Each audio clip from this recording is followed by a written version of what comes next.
All respected judge, my name is Rupaendra Gupta, MSc final year student or very Mr. My topic nomenclature of heterocyclic compound. Heterocyclic compound क्या होता है? जैसे कि हम benzene ring सभी ने देखी है, बेंजीन रिंग में से हम एक कार्बन एटम को रिप्लेस कर देंगे, उसके स्थान पर हम नाइट्रोजन, ऑक्सीजन, सल्फर ये हेटेरो एटम्स को अगर उसमें बेंजीन रिंग में जोड़ देंगे तो एक हेटेरो मॉलिक्यूल्स बन जाएगा। क्लासिफिकेशन ऑफ हेटेरो कंपाउंड इनको दो क्लास में बांटा गया है, एलिफेटिक हेटेरोसाइक्लिक कंपाउंड और aromatic heterocyclic compound. Aliphatic heterocyclic compound क्या होता है कि जैसे कि जो भी मतलब एरोमेटिक के गुणों को प्रदर्शित नहीं करता है, यह एरोमेटिक गुणों की प्रॉपर्टी को प्रदर्शित नहीं करता, जैसे कि डबल बॉन्ड या 4n+2 जो रूल है 4n+2 पाई इलेक्ट्रॉन वाला रूल, और इसमें कॉन्जुगेशन नहीं होता है, वो एलिफेटिक वाले कहलाते हैं, जबकि एरोमेटिक में 4n+2 का रूल लगेगा, उसके बाद में कॉन्जुगेशन होगा और sp2 संकरण होगा प्रत्येक एटम्स का, और इसमें और ये इसमें रिंग्स बताई गई 5 मेंबर की हेटेरोसाइक्लिक रिंग्स, 6 मेंबर की हेटेरोसाइक्लिक रिंग और एक फ्यूज्ड है जो मतलब दो रिंग जुड़ी रहती है, उन वह हेटेरोसाइक्लिक कंपाउंड बताई गई। ये है इसमें से एलिफेटिक जो हेटेरोसाइक्लिक कंपाउंड है, जैसे कि एजीडीन है, एजीटीडीन है, सॉरी एजीटीडीन है, इसे अपन और ये कहना साइक्लिक ईथर बोल देते हैं।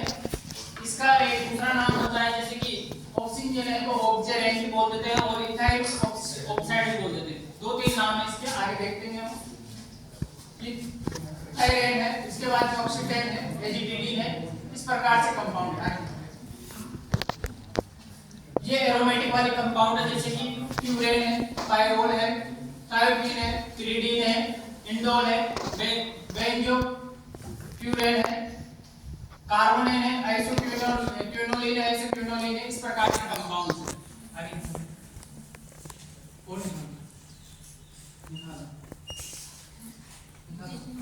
अब नोमेनक्लेचर ऑफ हेटेरोसाइक्लिक एटम्स, ये है मेन टॉपिक। तो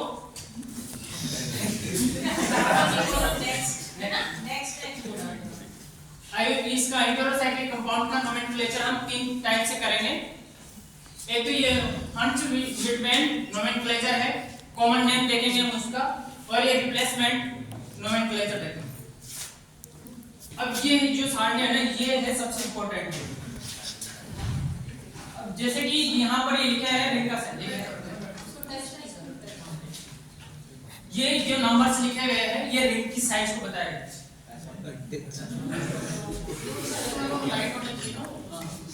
तो ये रिंग्स की साइज बताई गई है, जैसे कि 3 एटम्स की रिंग होगी, 4 एटम्स की रिंग होगी, 5 एटम्स की रिंग होगी, ये साइज बताई गई है। इनके अनुसार यहाँ पर ये है सैचुरेटेड, जैसे कि सिंगल बॉन्ड जो होते हैं उनको सैचुरेटेड कहा जाता है, और जो डबल बॉन्ड होते हैं उन्हें अनसैचुरेटेड कहा जाता है, ट्रिपल बॉन्ड, ये दोनों इसी में आएंगे। और जो सैचुरेटेड रिंग होगी अगर उसमें नाइट्रोजन एटम प्रेजेंट होगा तो फिर इस हिसाब से उसको लिखा जाएगा। देखो कैसे लिखा जाता है, 3 नंबर आएंगे तो उसके लिए हम IR का यूज करेंगे, 4 नंबर आएंगे तो ET का, और 5 नंबर आएंगे तो OL का यूज करेंगे, 6 आएगा तो IN का, और 7 आएगा तो EP का, और 8 आएगा तो OC, 9 आएगा तो ON, और 10 आएगा तो EC का यूज किया जाएगा। सैचुरेटेड है तो N लगाया जाएगा, और अनसैचुरेटेड है तो INE लगाया जाएगा। और यदि रिंग में सैचुरेटेड है और नाइट्रोजन एटम प्रेजेंट है तो ITINE का यूज किया जाएगा। इनको याद करने की एक ट्रिक है, आगे निकालना है, ये ट्रिक है यहाँ पर ट्रिक एरिटोल इन इपोक ऑन इक्लियर्स। इसको याद करने का एक अच्छा मतलब फॉर्मूला ये है, एरिटोल, डिटोल सबने नाम सुना है डिटोल, तो हम एरिटोल नाम याद कर लेंगे। यहाँ ये 3 नंबर को बता रहा है, IR लिखा हुआ है, ये 3 को बताएगा, ET लिखा हुआ है, ये 4 को बताएगा, OL बताएगा, ये 5 को बताएगा, फिर ये IL लिखा है तो 6 नंबर को इंडिकेट कर रहा है, और ये 6, ये EP लिखा हुआ है 7 को, और ये OC लिखा हुआ है जो 8 को रिप्रेजेंट कर रहा है, OL लिखा हुआ है ये 9 को प्रेजेंट कर रहा है, और EC है ये 10 को प्रेजेंट कर रहा है। ये ट्रिक है, मतलब ये डिटोल से एरिटोल याद करना है, और इपोक और इक्लेयर से चॉकलेट होती है उसका IC देखना है अपन को। तो ये नाम उनको सीरीज, अब अपन कंपाउंड का नाम कैसे लिखते हैं वो देख रहे हैं। जैसे कि ये ऑक्सीजन अपन को सबको पता है, पर इसका नाम कैसे लिखा गया है ऑक्सीजन, तो ऑक्सीजन को हम ऑक्जा बोलते हैं। जो भी हेटेरो एटम्स है जैसे कि ऑक्सीजन को ऑक्जा, नाइट्रोजन है तो एजा और सल्फर है तो थायो बोला जाता है। तो ऑक्सीजन है तो उसको ऑक्जा बोला जाएगा। 3 एटम्स की रिंग है तो आईआर का यूज किया जाता है और ये अनसैचुरेटेड है तो एएनई का यूज किया जाता है। तो ये ऑक्सीरेन इस प्रकार से बना है। ठीक इसी प्रकार से ये थायोरेन है। अब इसका नाम कैसे बनाया थायोरेन, तो थायो और सल्फर है तो सल्फर को हम थायो नाम देते हैं तो थायो लिख दिया। इसके बाद में ये 3 नंबर के एटम की रिंग है तो आईआर लिख दिया और एएनई इसका मतलब ये सैचुरेटेड है तो एएनई लिख दिया तो थायोरेन बन गया। इसी प्रकार से अब यहाँ पर नाइट्रोजन एटम प्रेजेंट आ गया, सैचुरेटेड है ये तो हम आईडी या आईएनई का यूज करेंगे। 3 नंबर की साइकिल है तो आईआर का यूज करेंगे। नाइट्रोजन है तो एजा का यूज करेंगे। हाँ तो ये एजी बन गया है। इसी प्रकार से ये ऑक्सीटेन है तो ऑक्सीटेन में 4 मेंबर की रिंग आ गई है। यहाँ पर ये ऑक्सीजन है तो इसको ऑक्सा बोला जाता है तो ये ऑक्सा लिख दिया गया। 4 मेंबर की रिंग थी तो ईटी लिख दिया गया और ये सैचुरेटेड है तो एएनई लिख दिया गया तो ये ऑक्सीटेन बन गया इस प्रकार से। इसी प्रकार से ये 5 नंबर की रिंग है तो सल्फर है तो थायो लिख दिया गया और ईटी 4 नंबर की रिंग तो ईटी लिख दिया गया और एएनई का सैचुरेटेड होने के कारण एएनई तो ये थियोटेन बन गया। इसी प्रकार से ये होता है एजिटिडीन है इसका नाम। तो कैसे बना एजिटिडीन, तो नाइट्रोजन है तो यहाँ एजा लिख दिया हमने, एजा लिख दिया। इसके बाद में सैचुरेटेड थी और 4 मेंबर की रिंग थी तो ईटी लिख दिया और नाइट्रोजन प्रेजेंट होने के कारण नाइट्रोजन जब प्रेजेंट हो अगर सैचुरेटेड रिंग हो तो आईडी आईएनई का यूज किया जाता है तो एजिटिडीन बन गया। इसी प्रकार से 5 मेंबर के रिंग का नाम लिखा गया। ऑक्सीजन है तो ऑक्सा लिखा गया। 5 नंबर के रिंग हो अगर तो उसे हम OL से प्रेजेंट किया जाता है तो यहाँ OL लिख दिया गया। सैचुरेटेड रिंग है तो हमने ANE लिख दिया तो ऑक्सीजन बन गया ये। इसी प्रकार से अगर सल्फर हो तो यहाँ थायो लिख दिया जाता है। 5 नंबर के रिंग है तो OL ANE लिख दिया जाता है सैचुरेटेड के कारण तो थायोलेन बन गया। इसी प्रकार से नाइट्रोजन एटम प्रेजेंट है तो एजा लिख दिया जाता है। 5 नंबर की रिंग है तो OL लिख दिया जाता है और इसमें IDINE लिख दिया जाता है जब नाइट्रोजन रिंग प्रेजेंट हो तो ये एजिड लोड रिंग बन जाता है। ये है यहाँ पर 6 मेंबर की रिंग है और जिसमें नाइट्रोजन प्रेजेंट है तो इसका नाम कैसे लिखा गया है, नाइट्रोजन है तो एजा लिख दिया गया। अब 6 मेंबर की रिंग है तो यहाँ पर आईएनई का यूज किया जाता है। 6 मेंबर होता है तो उसके लिए हम आईएनई का यूज करते हैं।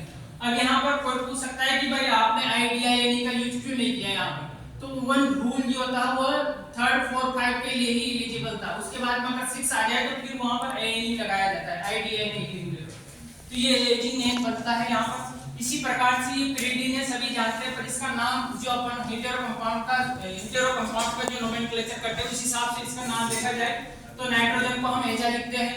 6 मेंबर की रिंग है तो ई लिखते हैं और यह अनसैचुरेटेड है तो अनसैचुरेटेड के लिए 4 5 6 तक वहां पर ई का यूज किया जाता है 4 5 6 तक तो ये इस प्रकार से एजिंग बन जाता है।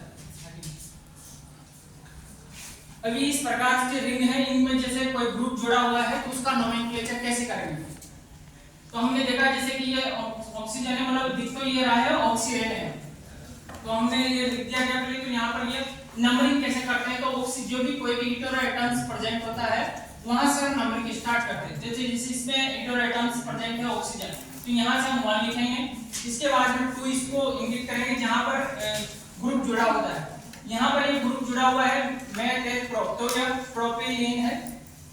अभी इधर जो पीछे नाम बना है ना इसका ऑक्सीजन ये कैसे बना तो ये ऑक्सा आईआर क्योंकि 3 मेंबर की रिंग थी तो आईआर लिख दिया गया और ये सैचुरेटेड है तो ये एनी लगा देता है तो ये ऑक्सीजन इस प्रकार से बना तो 2 प्रोपाइल ऑक्सीजन। इसी प्रकार से नाइट्रोजन लगा हुआ है यदि यहाँ पर नाइट्रोजन है रिंग में तो उसको एजा लिख दिया गया। 3 मेंबर की रिंग आईआर लिख दिया गया और आईडीआईएनई लगा दिया नाइट्रोजन की उपस्थिति का और नंबरिंग यहां से करेंगे 1 पे 2 पे 3 तो इस पे 2 पे ब्रोम आ गया और 3 मिथाइल एजिटिडीन बन गया।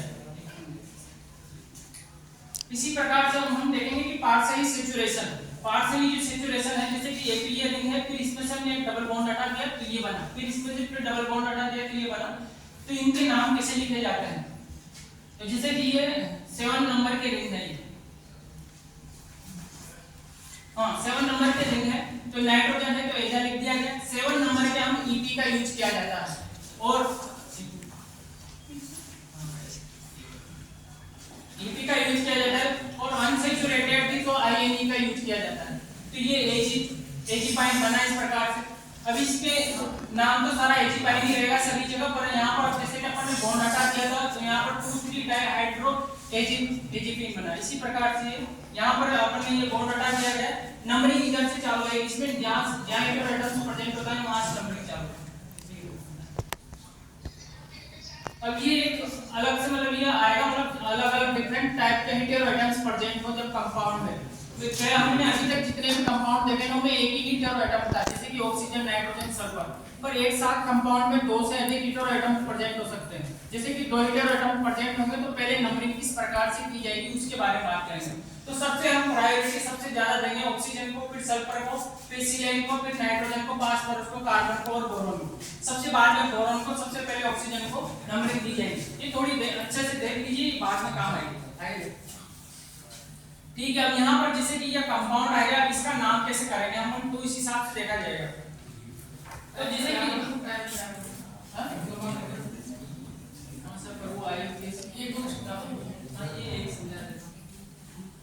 जैसे कि ये 5 मेंबर की रिंग है, तो इसमें से सल्फर ऑक्सीजन के बाद में जो एटम आता है तो सल्फर, नाइट्रोजन। अब इसमें नाइट्रोजन और सल्फर है, दोनों एटम्स हैं, तो हम नाइट्रोजन को लेंगे या सल्फर को लेंगे, तो सल्फर प्रायोरिटी में पहले आता है, तो हम सल्फर को लेंगे तो सल्फर का नाम लिखेंगे थायो, पहले तो थायो लिख दिया जाता है। फिर नाइट्रोजन को हम बाद में करेंगे तो इसका नाम होता है एजो, नाइट्रोजन को हम यहाँ एजो लिख दिया जाता है। और 5 मेंबर्स की रिंग है तो ऑल लिख दिया जाता है, और अनसैचुरेटेड है तो ई लगा दिया जाता है। तो ये थायोजोल हो जाता है 1,3 थायोजोल, क्योंकि यहाँ पर 1 पोजीशन पहले इसको नंबरिंग करेंगे क्योंकि इसकी प्रायोरिटी पहले आती है। तो 1 2 3, तो ये 1,3 थायोजोल हो जाता है। हाँ, इसी प्रकार से 2 एटम्स की ये नंबरिंग की जाती है, जैसे कि 3 नंबर की साइकिल है, पर इसमें 2 एटम्स प्रेजेंट है, तो पहले प्रायोरिटी ऑक्सीजन को दी जाती है क्योंकि वो प्रायोरिटी में पहले आता है, तो ओक्सा लिखा गया है यहाँ पर, जैसे कि ये ओक्सा। फिर इसके बाद में नाइट्रोजन को एजा लिखा गया, 3 मेंबर से रिंग थी तो आईआर लिख दिया गया, और ये आईडीआई लिख दिया गया। इस प्रकार से इसका नाम होता है ये ऑक्सीरिडीन। इसके बाद में ये कॉमन नेम से, जैसे कि ये फ्यूडेन है, थायोफीन है, पायरोल है, पिरिडीन। नेक्स्ट ये पायराडाइजीन है, इंडोल है, क्विनोलिन है, आइसोक्विनोलिन है, क्यूमेरिन है, ये पिरिडीन है, ये 1,3 डाइहाइड्रोपिरिडीन है, और ये 1,3 dihydropyridine. Name of the fuse ring, जैसे कि फ्यूज रिंग का मतलब है कि जैसे कि कोई 2 रिंग जुड़ी हुई है तो उनका नोमेनक्लेचर कैसे किया जाएगा, तो उसके नोमेनक्लेचर के लिए हमें रिंग्स में ठीक है, ये है फ्यूज। अब हम देखेंगे कि फ्यूज जो रिंग होती है, जैसे कि 2 रिंग्स जुड़ी हुई है तो इनका हम नोमेनक्लेचर कैसे करेंगे, तो इसके लिए हमको पहले से कुछ इसमें 2 जो रिंग है ना, तो उनमें हम देखेंगे कि एक इसमें ये डिसाइड किया जाता है कि बेस कंपोनेंट कौन सा है और अटैच कंपोनेंट कौन सा है। तो पहले हम डिसाइड करेंगे कि बेस कंपोनेंट किसको बोलेंगे और अटैच कंपोनेंट किसको बोलेंगे। तो बेस कंपोनेंट्स के कुछ रूल्स होते हैं, उस हिसाब से हम इसको बेस कंपोनेंट बोलेंगे। जैसे कि यहाँ पर जैसे कि ये रिंग्स है, 2 रिंग्स है, दोनों रिंग में हेटेरोएटम्स प्रेजेंट होता है। बेस कंपोनेंट्स को डिसाइड करने के लिए पहले ये देखा जाता है कि जिस आप रिंग को देख रहे हो उसमें कम से कम एक हेटेरोएटम्स प्रेजेंट होना चाहिए, तो वो बेस कंपोनेंट है। पर यहाँ पर दोनों ही रिंग्स में बेस कंपोनेंट्स है, तो दोनों ही बेस कंपोनेंट तो मतलब बेस कंपोनेंट नहीं हो सकता, तो फिर हम उसकी देखे जाएंगे कि जहाँ पर नाइट्रोजन एटम्स प्रेजेंट होगा उसको बेस कंपोनेंट डिसाइड किया जाएगा। तो इसमें इन दोनों रिंग्स में ये थायोफीन है और यहाँ पर ये पिरिडीन है, तो पिरिडीन और थायोफीन में से हम देखेंगे कि ये बेस कंपोनेंट है क्योंकि नाइट्रोजन को प्रायोरिटी दी जाती है, बेस कंपोनेंट का ये रूल है। अब यहाँ पर ये है कि ये बेंजीन है और ये थायोफीन है, 2 कंपोनेंट्स है, तो हमको इसमें से बेस कंपोनेंट चुनना है। तो बेस कंपोनेंट हम उसको चुनेंगे जिसमें हेटेरो एटम्स प्रेजेंट होता है, तो इसको बेस कंपोनेंट कहते हैं। यहाँ थायोफीन में बेस कंपोनेंट है, इस कारण से इसको बेस कंपोनेंट कहा जाता है। इस प्रकार से इसमें देखा जाए कि इसमें से दोनों ही रिंग सेम है, साइज भी दोनों रिंग की सेम है, परंतु हेटेरो एटम्स इसमें ज्यादा है, तो जिसमें हेटेरो एटम्स ज्यादा प्रेजेंट होते हैं उसको बेस कंपोनेंट कहा जाता है। अब इसमें दोनों की रिंग की साइज भी सेम है, हेटेरो एटम्स भी बराबर है, इधर भी बराबर है, इधर भी बराबर है, तो प्रायोरिटी के आधार पर हम बेस कंपोनेंट को डिसाइड करेंगे। तो ऑक्सीजन जो एटम्स इसकी प्रायोरिटी ज्यादा होती है, इस कारण से इसको बेस कंपोनेंट, जैसे कि ऑक्साजोल है ये, जबकि ये थायोजोल है, तो ऑक्साजोल को हम प्रायोरिटी देंगे और इसको बेस कंपोनेंट दिया जाएगा। ये पायराडाजीन है और ये पायरीजीन है, तो हम इसमें से बेस कंपोनेंट कैसे करेंगे? दोनों हेटेरो एटम्स भी सेम है, दोनों में ही दो हेटेरो एटम्स है, नाइट्रो, और दोनों में ही सेम एटम्स है, तो फिर हम इसमें से बेस कंपोनेंट किसको बताएंगे? तो बेस कंपोनेंट इसको बताएंगे पायराडीजीन को। इस क्यों बताएंगे? क्योंकि इसमें नाइट्रोजन पास इस कारण से इसको बेस कंपोनेंट बताएंगे। ये पायरा, इसमें कुछ हेटेरोसाइक्लिक कंपाउंड के आईयूपीएसी नोमेनक्लेचर के लिए हमको इसमें जैसे कि पायराजीन है तो इसमें पायराजीनो बोला जाता है, पायराजोल है तो पायराजोलो बोला जाता है, थायोजोल को थायोजोलो बोला जाता है। नेक्स्ट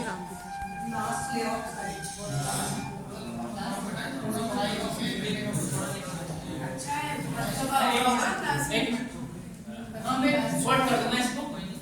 जैसे कि ये है, इसका नोमेनक्लेचर, ये फ्यूज कंपाउंड बताया गया है, जिसका नोमेनक्लेचर कैसे किया जाएगा?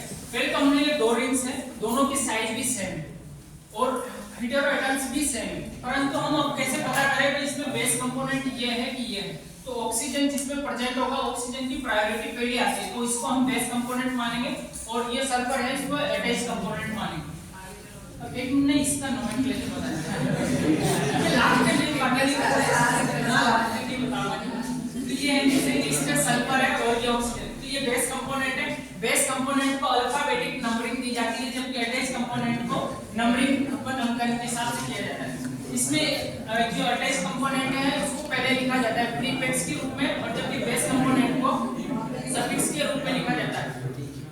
तो इसका जो नाम है ना, अब इसमें थायोपीन है, थायोपीन को हम इस हेटेरोसाइक्लिक एटम्स में जो नोमेनक्लेचर है इसमें थायोपीन को थाइनो बोला जाता है। और यहाँ पर जो अटैच हो रहा है ना, ये दो तीन पोजीशन को इंगित किया जाता है, और जो यहाँ पर ये बी आना, तो ये यहाँ पर बी लिखा हुआ था तो इसको बी किया गया, और यहाँ पर पीछे ये फ्यूरेन है तो फ्यूरेन का नाम है। इस प्रकार से इसका नोमेनक्लेचर किया जाता है। जी इसका नेक्स्ट दिन क्योंकि टाइम लिमिट है 10 मिनट से ऊपर नहीं। हां तो लास्ट वाला निकाल दें, नहीं इससे क्लास लेना है। द रिप्लेसमेंट नोमेनक्लेचर, देखो इसमें हम क्या करेंगे? रिप्लेसमेंट कर देंगे किसी भी एटम का। नेक्स्ट